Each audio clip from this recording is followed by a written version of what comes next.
Hey guys, welcome back to the Workhorse channel for our third Q&A, I think. It's February 7th, and let's get started.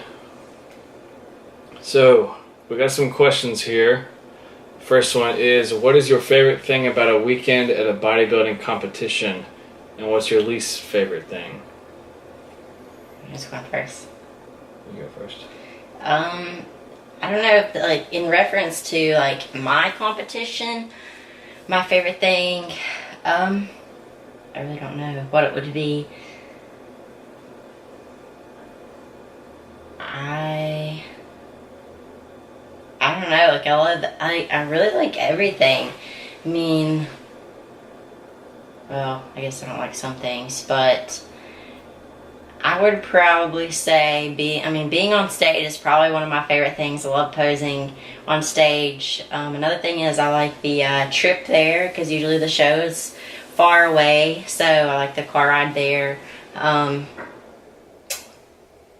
like waking up and being tan and just seeing like how my body has transformed over the night, like responding to the carbs and water depletion. Like you wake up and you just go hurry up and look in the mirror and be like, oh my gosh, like, did this happen? Or, I mean, the worst case scenario would be like, oh crap, like what I wanted to happen didn't happen. My least favorite thing about a bodybuilding competition is definitely waiting backstage. I hate waiting backstage. And with like my division, I'm like the last to go, so I literally spend like 3 or 4 hours backstage. So it's like that morning you rush trying to get ready, and then you just rush to wait backstage. For me, I mean, like she said, it depends on whether I'm competing or whether I'm following her. When I was when I was at her competitions, it was really enjoyable because I've never really been to like a football game or a basketball game. I've always been one of the competitors, and I've never had somebody to cheer for. I mean, I guess I've been to a couple like Marshall games, and I mean I was cheering for Marshall, but who really cares?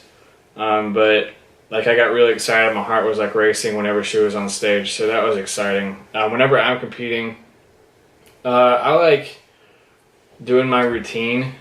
That was really fun, switching from physique to classic, because I had a 60-second routine where you can pretty much do whatever you want. So that was fun. And it's kind of like a bittersweet moment though afterwards, which is probably my least favorite thing about the competitions. It's like you finish and you're on stage for like 2 to 3 minutes max, and you spend all these weeks, like 16 or 20 weeks in her case, and it's bittersweet to just walk off stage and then it's over with. Cause it's over. So I mean, you spend all those weeks and that's it. It's like Christmas. Like you start counting down the days. Oh, it's like 20 days till Christmas, or yada yada yada. In our case, it's like we count. Okay, like we're 20 weeks out.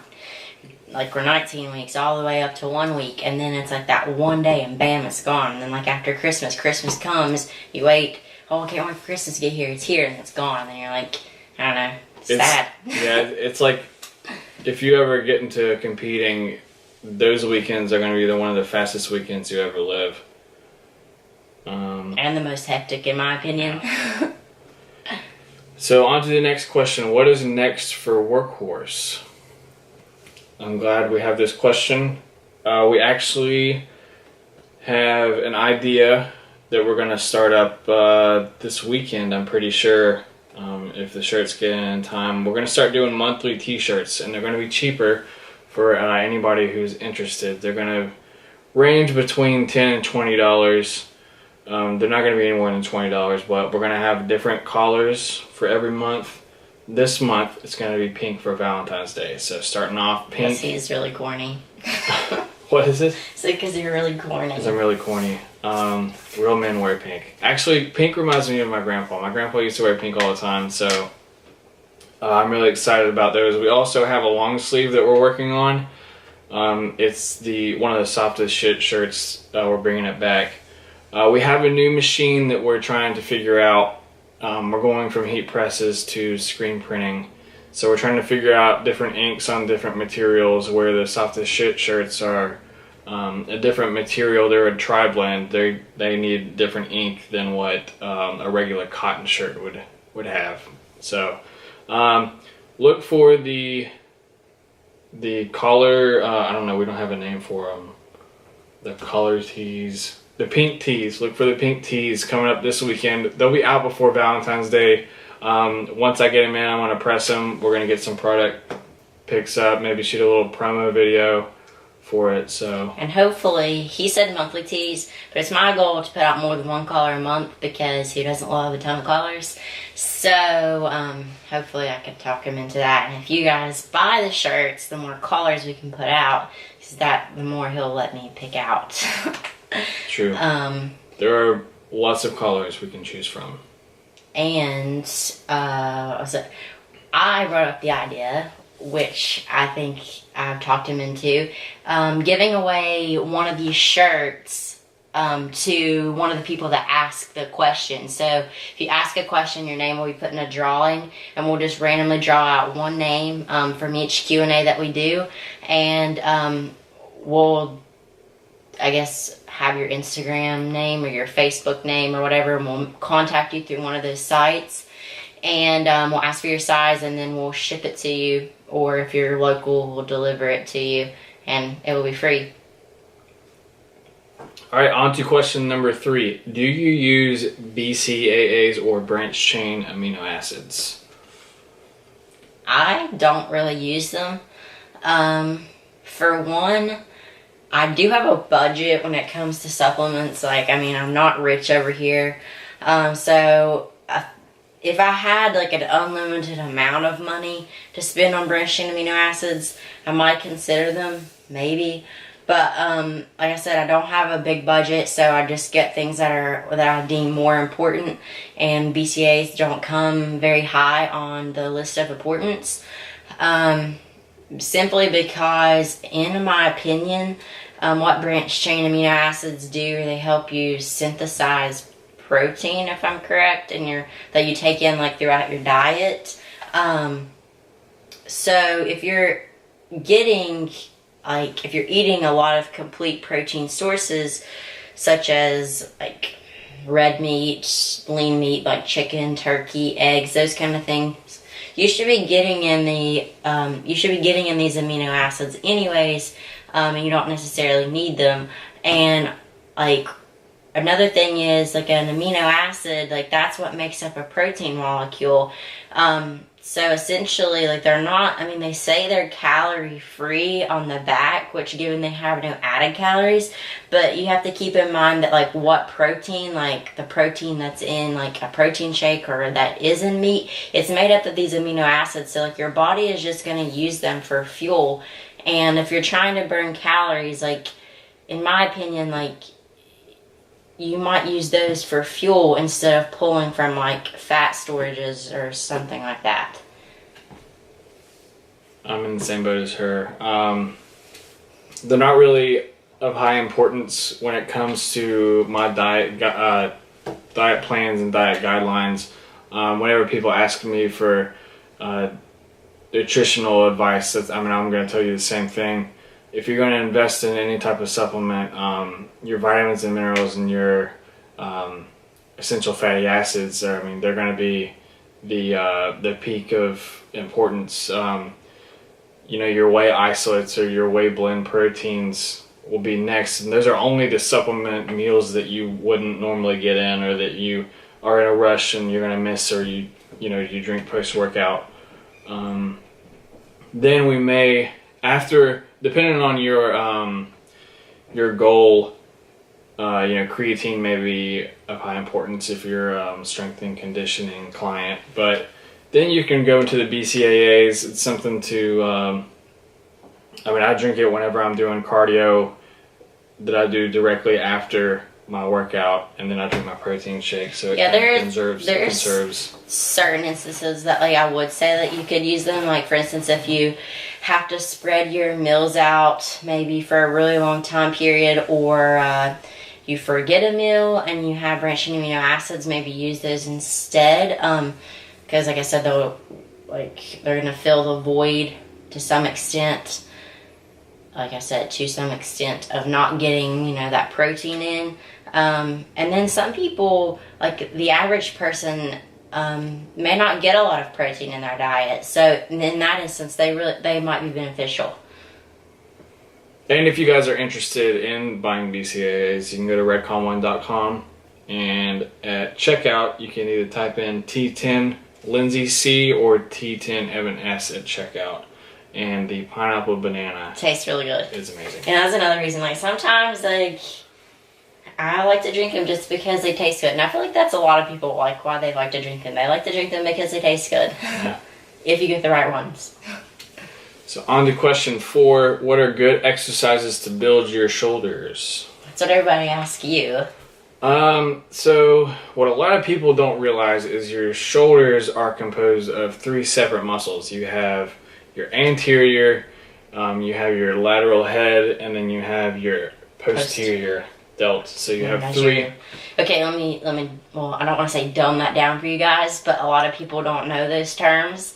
So your anterior deltoid would be your front deltoid. Your middle would be your middle deltoid, and then your posterior deltoid would be your rear deltoid. So when you go to breaking these down, if you're going to target the front or the anterior deltoid, some exercises that I do are going to be a shoulder press where your hands are actually positioned in closer. Like on the Smith machine, I'll go behind the head and I'll have my hands where if my arms are directly out, you're going to create like a 90-degree angle, and then you come out down, right? You're going to push up, keep your elbows forward. That's going to control the front part of your delt. Now, if you're going to do a shoulder press and you want to target your lateral head or the one on the side, position your hands out a little bit farther, and you can do it that way. Another exercise, did I say front raises? No. Front raises are another thing that can target your front deltoid. Now for another exercise for your side delt, lateral raise is very popular if you do it correctly. Remember, when you're wanting to exercise your shoulders... Okay, can I take over here? Yeah, okay. We'll let her take over for a second. Okay, so first of all, back to the front deltoid activation. Like the prime action of your frontal deltoid is to flex your shoulder joint. So that would be a lateral raise. Another thing is... not lateral raise, front raise. That would be a front raise. That's flexion of the shoulder. Another thing that really works your frontal deltoid, and you like unintentionally work it, is a lot of chest presses. So I personally don't do a lot of frontal deltoid work, just because it does get a lot of activation when you are doing incline presses or regular bench press or anything. I guess in the sagittal plane when you're flexing your shoulder joint. So another thing is he mentioned lateral raises. So a lot of people, when they do lateral raises, and I was guilty of this when I started out and I had terrible shoulders because of it, is I would actually do more of a shrug than a lateral raise. So I would elevate my scapula when I would do the raise, so like this, and you're working your deltoids a little bit, but you're really working like your chaps. So when you think about how you should correctly do a lateral raise, you really have to consider, where does the deltoid or where does it originate and where does it insert? So your deltoid originates on your scapula and it inserts right here on your deltoid tuberosity. So it inserts, the different deltoids insert on various places of your scapula, but they originate on various places of your scapula. But they do originate on your scapula, and then they insert here at your deltoid tuberosity. All of them do. So, if you're over here shrugging your scapula, moving it up and down, you're not fully shortening your deltoid. I wish I had a rubber band or something so we could do an I guess a demonstration. But how can you shorten something when both ends like are moving, so to speak? So you have to stabilize your scapula, and then we'll just have you demonstrate. Stabilize your scapula, and then you're going to raise your arm and here to where the deltoid tuberosity is now closer to your scapula, so your deltoid is contracted. Some secrets that I keep in mind whenever I'm training delts is, like with lateral raises, if you're gonna work your lateral head, your shoulder isn't what's going to be moving, because if you move your shoulder, you're doing shrugs, right? See, my shoulder's going up. So what you're going to be moving is going to be your humerus, where your deltoid inserts. So instead of going like this, you're just going to move your arm up like that. Okay. Another thing that I keep in mind is whenever say lateral raises again, if you have your traps contracted, like you shrugged up, you're not going to be able to contract your deltoid as well. So I do like a lat spread whenever I'm doing them. I have my lat spread out, and then I go up like that. And when the rear delt is something that people miss out on. What we usually do is like reverse flies on the cable fly machine. You can use bent over dumbbell flies, but the rear delt is something that people miss out on, and honestly I feel like that's something that has really it really gives that 3D look to the shoulders. It gives that boulder, the boulder shoulder look. And once again, like that, you have to stabilize your scapula. A lot of people will do they'll more so, once again, work their traps. This time they'll work their mid traps or their rhomboids by retracting their scapula. You have to stabilize the scapula and then just move the humerus back. I mean, that's fine if you want to retract the scapula and you're doing you're wanting to work your traps as well. But if you're wanting to specifically isolate the deltoid, the rear deltoid, stabilizing your scapula is very important. All right. Think we're good on that one? Any other secrets we're missing out on? Well, exercises, like we did overhead press, lateral raises, front raises, rear flies for delts. I would say upright row, but you have to do them correctly. Like, a lot of people do upright rows for traps, which, given they're a great exercise for traps, they can also be a great exercise for shoulders. You just have to understand you have to stabilize your scapula and pull with your, you have to essentially pull with your shoulders, right, and make them the primary muscle mover. And with those, if you guys have seen people do upright rows, close grip, whenever you have a closer grip in, you're not really controlling your shoulders, you're controlling your biceps. So, if you're going to pull up from here, what's contracting is my bicep. So, we learned this from Andrew, but wider positioning of your hands, you're going to have more of a deltoid contraction. Okay. So the fifth and last question is, are you a morning person or a night person? And do you think that being a morning person correlates with success? This is a tricky question, because I don't think I'm either. Because right now, and I always say this, my sleep schedule is so messed up that I don't know what day it is right now. Wednesday. But I would prefer to be a morning person. I would prefer to wake up early, get everything done for the day, and get to bed at a certain time. But for some reason, I cannot do that. I don't know if it's because I procrastinate so bad and I wait until the last minute to turn in my assignments, which are usually due that morning, and I'll be up all night doing them, or they're due at midnight and I'll be up until midnight doing them. That could be one reason why I can't get to bed early, and therefore I can't get up early. Or it's not favorable to get up early. Sometimes I do it anyways because I have to.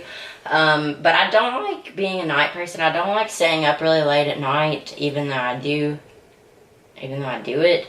I feel like I'm more positive when I do wake up and I get things done earlier. Like if I sleep in and I just feel sluggish and I feel like I've wasted my day. I don't know. I agree with feeling better if you wake up earlier. Like if I mean, I'm not doing it so much right now, but if I wake up early and do my cardio and get it out of the way and, you know, drink my cup of coffee and everything, you feel more energized and you feel ready to, like, get shit done for the day. But right now I'm more of a night person, and I don't really like that. I would rather be both. Both? I would rather be both. I mean... Both? Yeah. I want to be able to wake up early and utilize that time and utilize my time perfectly at night. So... But we're saying, like, you can't do both. You can't be up at 3 a.m. and wake up at 5. You could. Well, that would be... I feel like that would be very unproductive. I'm more of a night person right now, then. I mean, I feel like you're always more than a night person. And you've turned me into one. Well, not necessarily. But... in the end, it all comes down to how you utilize your time. With it correlating to success, I mean, you can say that morning people are more successful, but I think that has to do with how they portray themselves. Like I said, when I wake up early and I get my cardio done, like I'm ready to kick some ass. Some people who sleep in, you know, they seem more sluggish throughout the day. That's true, but some people, and I don't think it directly correlates with success. I think there's many things that directly correlate with success, but I think people say that being a morning person and waking up early, like the saying, early bird gets the worm, that's a saying, and is because that's saying like these people are willing to put in the time and effort and work into like their job or whatever duty they have to accomplish, and they assume that people that sleep in aren't putting in that work. But I mean, that's not true. Like, you could be somebody that works on night shift and like you put in just as much work as that somebody that works day shift. Like, so I don't think it directly correlates with success. Right. I think what correlates with success is using your time to become... most efficiently. Yeah, most efficiently, and to become the best version of whatever you're trying to be. And I've noted personally, like, I think much more clearly of the morning, when I first wake up in the mornings, like at 5 a.m. as opposed to at 8 or 9 o'clock at night. And I know some people that's completely opposite. So. Alright, so that's it for the questions. We're going to go on to our review. We don't have a supplement today, but we do have peanut butter. Okay, if you'll notice at the start of this Q&A, I smelled this. I put this up to my nose, and it's because this has been in a bag. But, well, Let me smell. I smelled it because I smelled something, and I thought I was smelling... It smells like feet. No, listen, let me tell you a story. I was sitting here, and you'll notice at the beginning of this, I sniffed this thing. It's because I smelled something and didn't smell that great. And honestly, I thought it was him. I thought he, like, his armpits or something were sweaty, or like he smelled like feet. It smells like feet. It smells terrible, even with the lid shut. So this isn't the first time I've opened it. I've had it before. I forgot my peanut butter when I was out one day, and I went and bought this instead because I've been wanting to try it.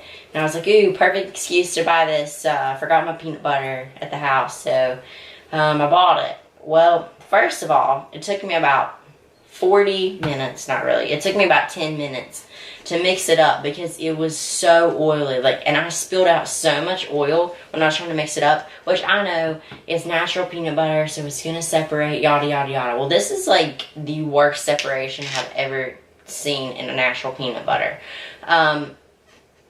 And it smells terrible. I don't know if you're supposed to refrigerate this after opening, or what, or if it's expired. No, it's not expired, but it smells terrible. It also tastes terrible. I haven't tasted it. Okay. I'm not going to. I was going to get you a spoon. Taste it for the camera. Okay, fine. We're going to do that. The texture is really weird. I'll let him give his opinion, but I think it has a texture of like Cool Whip. The flavor is supposed to be chocolate almond, but it's really bland, and it don't taste like anything really. It tastes like I'm eating putty, to be honest. The macros on it are decent. There's 14 grams of fat, 7 carbs, and 12 grams of protein. So as opposed to regular natural peanut butter, it has a little bit less fat, the same amount of carbs, but it does have about double the protein. So, I don't know. Nuts and more, you failed on this flavor. She's gonna go get me a spoon so I can try it out, unfortunately. If you guys are interested, Lindsay has a new website up. What's your website called? I don't know. Your personal training website? I don't remember. It's inactive. It's inactive? I put it inactive. Oh, okay. Well, she's still working on her website. If you're interested in online personal training, you can go to my website, shoemakerfitness.com, or you can just go ahead and send her a direct message and she'll get in contact with you, and we'll let you know whenever her website gets back up. So here we go. Let's try it out. I can go in my mouth, so I may affect it. So it's like cement, like gooey cement.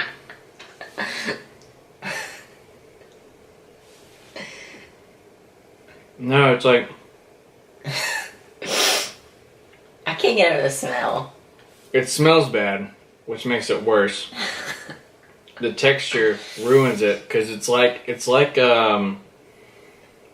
forms to your mouth like the dentist's stuff. Yes. Like the stuff they do to mold your teeth. So it reminds me of that. There's a little bit of a sweet taste to it, but totally not worth it. I mean, I would get tired of it after a day. And I don't think it tastes like chocolate. No, it's not really a chocolate taste. It's a sweet taste, but it's not a chocolate taste. But nuts and more, I give you 2 thumbs down on this one. 1 out of 10. Yeah. So okay, yeah, and it even has a bad aftertaste. So no bueno on the nuts and more. Not on this brand. Not on this flavor. No. The salted caramel flavor was decent. Yeah, we have tried the salted caramel. The salted caramel one's alright, but we're taking this one back. Or she's taking this one back. Anything else? No. Alright, so that's going to do it for this Q&A. Let us know if you have any questions in the comments below. Send us direct messages. shoemakerfitness.com. Lindsay Cook on Instagram. What else we got? Shirts. Check out the shirts that are coming out before Valentine's Day at workhorseapparel.bigcartel.com. What?